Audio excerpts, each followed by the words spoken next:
Real estate क्षेत्रात देशपातळीवर बांधकाम व्यावसायिकांचे प्रश्न मांडणारी संघटना म्हणजे क्रेडाईची ओळख.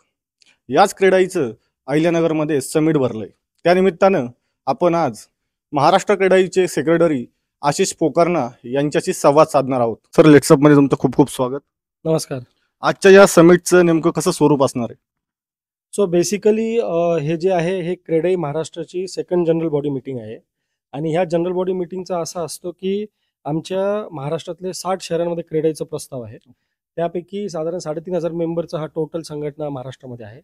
जवळजवळ 400हून अधिक बिल्डर्स ऑल ओव्हर महाराष्ट्र नगरमध्ये येत आहेत या जनरल बॉडी मेंबरशिप अटेंड करण्यासाठी. या समिटला नेमकं कोणाच्या अध्यक्षतेखाली समिट होणार आहे? कोण कोण उपस्थित असणार आहे?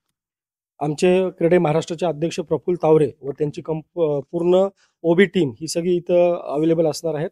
त्याचबरोबर पुणे, मुंबई, नाशिक, नागपूर पूर्ण 60 शहरांमध्ये इथं सगळे मोठे मोठे जे बिल्डर्स आहेत ते सगळे इथं येणार आहेत. आणि इथं जो आपला जनरल बॉडी हे जे ऑर्गनाईज आपण केलेली आहे त्यासाठी ते इथं उभं राहून सगळे आपल्याला वेगवेगळ्या विचारावर आपल्याला गायडन्स देणार आहेत. बांधकाम व्यावसायिकांना नेमकं सध्या कोणत्या कोणत्या प्रश्नांना अडचणी येते, नेमकं त्यांना कोणत्या कोणत्या अडचणींना सामना करावा लागतो? सो बेसिकली जनरल बॉडीमध्ये आम्ही असं करत असतो की आपले जे रोजचे व्यवसायामधनं येणारे जे प्रॉब्लेम्स आहेत त्यात मग रेरा असो, GST असो, IGR असो, आपले BPMSचे विषय असो, UDCPRचे विषय असो, हे जे काय रिअल इस्टेट क्षेत्राच्या आजूबाजू ज्याच्यावरती सगळे काम संघटना करत असते त्या सगळ्या विषयांवर आम्ही इथं खोल चर्चा करत असतो. त्यासाठी वेगवेगळे सेशन्स आम्ही इथं ऑर्गनाईज करतो. आणि बाहेर गावातनं आपण एक वरिष्ठ मंडळांची इथे एक बैठक सुद्धा बसवतो जे आपल्याला इथे येऊन गायडन्स देतात त्या विषयांवर. बांधकाम व्यावसायिकांचे प्रश्न सोडवण्याचा तुमचा प्रयत्न असणार का या समिटमधून? नक्कीच. ही जी जनरल बॉडी आपली असते त्या जनरल बॉडी मीटिंगमध्ये उद्देशच असा असतो का जे काय आपल्या बिल्डरला प्रॉब्लेम्स असतात ते प्रॉब्लेम आम्ही इथं डिटेलमध्ये चर्चा करतो.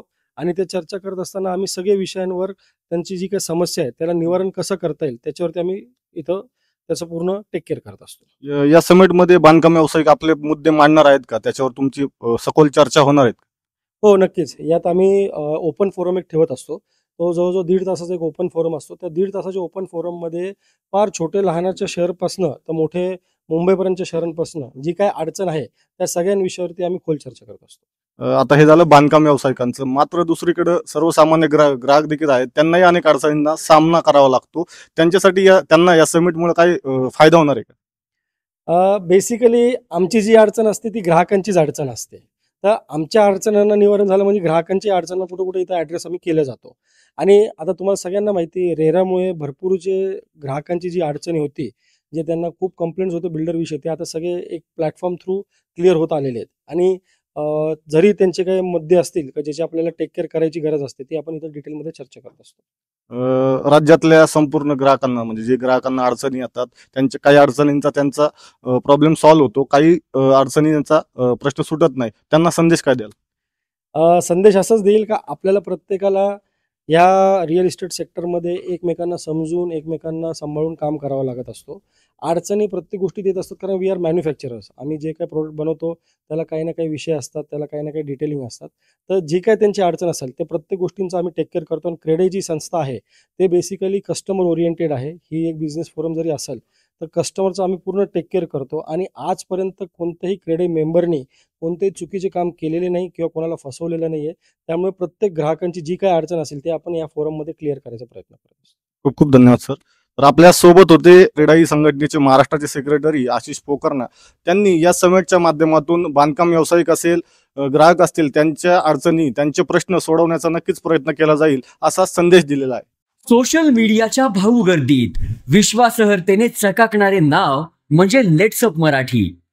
सगळ्यांना, सगळ्या नागरिकांना ती स्पीच, ती लेट्सअप वरील मुलाखती म्हणजे विचारांचा खजिना. त्यानंतरच्या निवडणुकीमध्ये मला सोडून गेले. बातम्या केवळ वस्तुस्थिती सांगणाऱ्या, न प्रोपोगंडा, फक्त जनतेचा अजेंडा. क्योंकि आने वाला कल जाने वाला है, जाने वाला कल आने वाला है. राजकारण, मनोरंजन असो की क्रीडा क्षेत्र, महाराष्ट्राची स्पंदने संवेदनशीलतेने टिपणारे माध्यम म्हणजे लेट्सअप मराठी. जगासोबत एक पाऊल पुढे राहण्यासाठी लेट्सअपचे ॲप, सोशल मीडिया आणि वेबसाईट सोबत कनेक्टेड रहा.